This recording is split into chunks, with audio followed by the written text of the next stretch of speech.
ಅಂದ್ರೆ ತುಂಬಾ ಜನ ಹೆಣ್ಮಕ್ಳು ಹೇಳ್ತಿರ್ತಾರೆ ಅಥವಾ ಗಂಡ್ ಮಕ್ಳು ಹೇಳ್ತಿರ್ತಾರೆ, ಆ ತರ ಹೀರೋಯಿನ್ ತರ ಇರ್ಬೇಕು ನನ್ನ ಹೆಂಡತಿ, ಅಥವಾ ಈ ತರ ದೊಡ್ಡ ಹೀರೋ ತರ ನನ್ ಗಂಡ ಆಗ್ಬೇಕು ಅಂತ.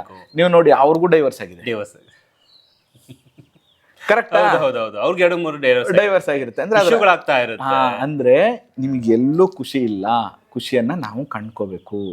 ಖುಷಿ ಎಲ್ಲಿರುತ್ತೆ ಅಂದ್ರೆ ನಾವ್ ಯಾವಾಗ ನಮ್ಮನ್ನ ನಾವು ಅರ್ಪಣೆ ಮಾಡ್ಬಿಡ್ತೀವೋ, ಸಮಾಜದಲ್ಲಿ ಯಾರ್ಯಾರು ಹೆಂಗಿದಾರೋ ಅವ್ರನ್ನ ನಾವು ಹಾಗೆ ಸ್ವೀಕಾರ ಮಾಡ್ತೀವೋ, ಅಲ್ಲೇ ಹ್ಯಾಪಿನೆಸ್ ಇರುತ್ತೆ. ಕರೆಕ್ಟ್. ಯಾರನ್ನು ಬದಲಾಯಿಸಕ್ ಆಗಲ್ಲ ಸರ್, ಯಾಕಂದ್ರೆ ಎಲ್ಲರಿಗೂ ಬುದ್ಧಿ ಇದೆ. ಈಗ ನೀವು ಒಬ್ಬರೇ ಬುದ್ಧಿವಂತರಾಗಿದ್ರೆ ನೀವು ಒಬ್ಬರೇ ಡ್ರೈವ್ ಮಾಡ್ಬೇಕು. ಕರೆಕ್ಟ್. ಇನ್ ಮಿಕ್ತವ್ರು ಯಾರೋ ಬುದ್ಧಿವಂತರಲ್ಲ ಅಂದಿದ್ರೆ ಅವರೆಲ್ಲ ಬಂದು ನಿಮ್ಗೆ ಆಕ್ಸಿಡೆಂಟ್ ಮಾಡ್ತಿದ್ರು ರೋಡಲ್ಲಿ. ಕರೆಕ್ಟ್. ಎಲ್ಲರಿಗೂ ಬುದ್ಧಿ ಇರೋದಕ್ಕೇನೆ ಅವ್ರವ್ರ ಪಾಡಿಗೆ ನೀಟಾಗಿ ಡ್ರೈವ್ ಮಾಡ್ಕೊಂಡು ಹೋಗ್ತಾ ಇದ್ದಾರೆ. ಕರೆಕ್ಟ್. ಈ ತಮಾಷೆ ಅಂದ್ರೂ ಕೂಡ ಎಂತ ಅದ್ಭುತವಾದ ಸಂದೇಶ ಇದೆ ಗುರುಜಿ. ಹೌದು, ಅದಕ್ಕೋಸ್ಕರ ನಾವೇನಂದ್ರೆ ನಾವು ತುಂಬಾ ಸರಿ ಏನ್ ಮಾಡ್ತೀವಿ, ಅವ್ನ್ ಸರಿ ಇಲ್ಲ, ಇವನ್ ಸರಿ ಇಲ್ಲ, ಯಾರು ಸರಿ ಇಲ್ಲ, ನಾವು ಒಬ್ನೇ ಪರ್ಫೆಕ್ಟ್, ಇವ್ರು ನಂತರ ಯೋಚನೆ ಮಾಡ್ಬೇಕು ಅಂತ.